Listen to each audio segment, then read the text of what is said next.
হাদিসে একটা শব্দ আছে পূজা করা। এটা মানে কি, মাঝখানে চুল থাকে এইভাবে লম্বা আর দুই পাশ ফাঁকা। চুল কাটছেন যুবক ভাইরা, তো চুল কাটার সময় মেসি আর নেইমার স্টাইল কেন?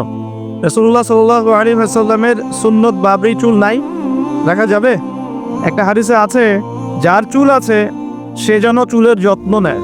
যার চুল আছে কি করে? সে যেন চুলের যত্ন নেয়। চুল চলে গেলে তো আর যত্ন নেওয়া যাবে? যাদের নাই তারা কি বাবরি রাখতে পারবে? যাদের আছে সুন্নত বাবরি রাখা যাবে না ইনশাল্লাহ? আচ্ছা, সবসময় এটা বাধ্যতামূলক নয় আপনার জন্য, কিন্তু যদি সুযোগ থাকে আপনি রাখতে পারেন। ওই সুন্নত না রেখে যদি আপনি এখন তেলাপোকা ছাট দেন তাহলে তো সমস্যা। তেলাপোকা ছাট কি? হাদিসে একটা শব্দ আছে পূজা করা। এটা মানে কি, মাঝখানে চুল থাকে এইভাবে লম্বা আর দুই পাশ ফাঁকা। এই চুল কাটাটাকে হাদিসে নিষেধ করা হয়েছে। এটা কি জানতেন? আপনারা জানেন না? আমি জানি এভাবে চুল কাটাটাকে হাদিসে কি করা হয়েছে? নিষেধ করা হয়েছে। আর রাসূলুল্লাহ সাল্লাল্লাহু আলাইহি ওয়াসাল্লাম সবসময় একটা কথা বলতেন যে তোমরা ইহুদি খ্রিস্টানদের বিরোধিতা করবে। তোমরা ইহুদি এবং খ্রিস্টানদের কি করবে? বিরোধিতা করবে। তারা দাড়ি কেটে ফেলে, তোমরা দাড়ি ছেড়ে দিবে। আর তারা গোফ লম্বা করে, তোমরা গোফ ছেটে ফেলবে। সবসময় আমাদেরকে উৎসাহিত করা হয়েছে বিধর্মীদের সংস্কৃতির বিপরীত করার জন্য। আর আজকে আমরা কি করছি?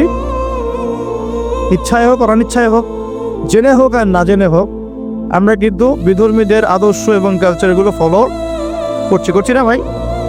পোশাক আশাক, দেহের গঠন, চলাফেরা, কথাবার্তা, জীবনের লাইফস্টাইল, রুটিন, এগুলোকে মুসলিমদের মতো হচ্ছে না অমুসলিমদের মতো হচ্ছে?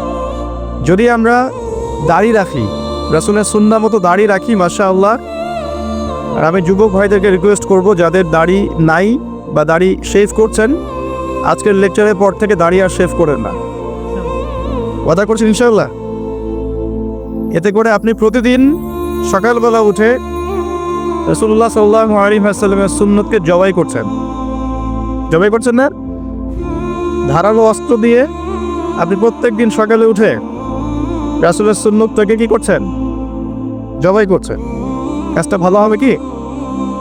একটু আগে বললাম রাসূলের নাম শুনে যদি দরুদ না পড়ে তাহলেই নবীজি বলছেন তার জন্য ধ্বংস হোক। জিবরাইল আলাইহিস সালাম এসে এই কথা বলেছেন, নবী সাল্লাল্লাহু আলাইহি ওয়াসাল্লাম বলছেন আমিন, দোয়া করছেন আমিন। মানে এটা একটা বদদোয়া। তো এটা কি ভালো দোয়া? বদদোয়া। তো দাড়িটা ছেড়ে দেয় ইনশাআল্লাহ, আল্লাহ পাক তৌফিক দান করুন। টাকনোর নিচে কাপড় পড়ে যাবে, টাকনোর উপরে কাপড় তুলবো ইনশাআল্লাহ। রাসূলের এই সুন্নাহ কি শুধুমাত্র শরীরের উপরে থাকবে? শুধুমাত্র কি নামাজের মধ্যেই থাকবে? শুধুমাত্র জিকির আজগার তাসবিহ তাহলিলের মধ্যেই থাকবে? শুধুমাত্র কি আমাদের ব্যক্তি জীবনেও থাকবে?